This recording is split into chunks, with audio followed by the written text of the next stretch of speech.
El Filibusterismo ni Jose Rizal ay isang nobelang pambansang epiko ng Pilipinas na naglalarawan ng lipunang Pilipino na sa ilalim ng kolonyalismong Espanyol. Sa nobelang ito, isinasaad ni Rizal ang mga pagmamalupit, katiwalian at pag-aapi ng mga prayle at kolonyalistang Espanyol sa mga mamamayan.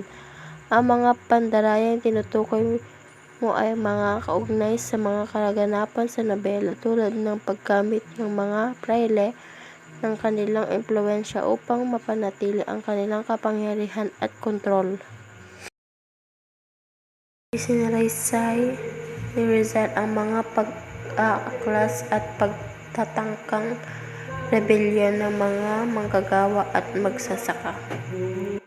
Dito ipinapakita ang kawalan ng katarungan at pag-aapi na nagaganap sa lipunan. Si Simon, na dating Crisostong may bara, ay nagtataguyod ng rebelyon at nagtatag ng isang lihim na kasamahan na layuning baguhin ang sistema.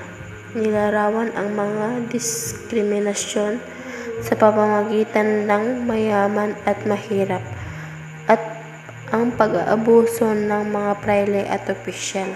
Masusing inilarawan ni Rizal ang pag-aapi at paggigipit sa ilalim ng kolonyalismong Espanyol. Mahalagang tauhan sa El Filibusterismo. Simon, siya ang nagbabalik na si Juan Crisostome Ibarra sa nobelang Noli Me Tangere, mag-aalahas pangunahing tauhan sa El Filibusterismo. Basilio, kasintahan ni Juli, mag-aaral ng medisina, kalaunan ay napapayag ni Simon na sumapi sa kanya. Santiago, kumukop kay Basilio, ang maamahan ni Maria Clara, mayaman, namatay ngunit nagkaroon ng magarangal burol at libingan. Gani, pamangkin ni Padre Florento, kasintahan ni Paulita Gomez.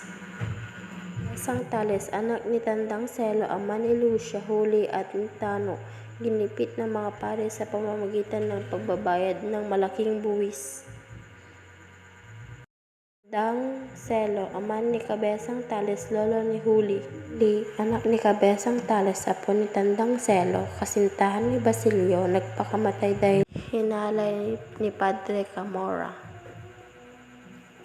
Kapitan General, kaibigan ni Simon na may pinakamataas na posisyon sa pamahalaan. Mataas na kawani, kagalang-galangan, tumutupad sa tungkulin, may pinananagdigan at may pananagutan. Don Timoteo Pilares, ama ni Juanito Pilares, naging kasanib ni Simon sa negosyo.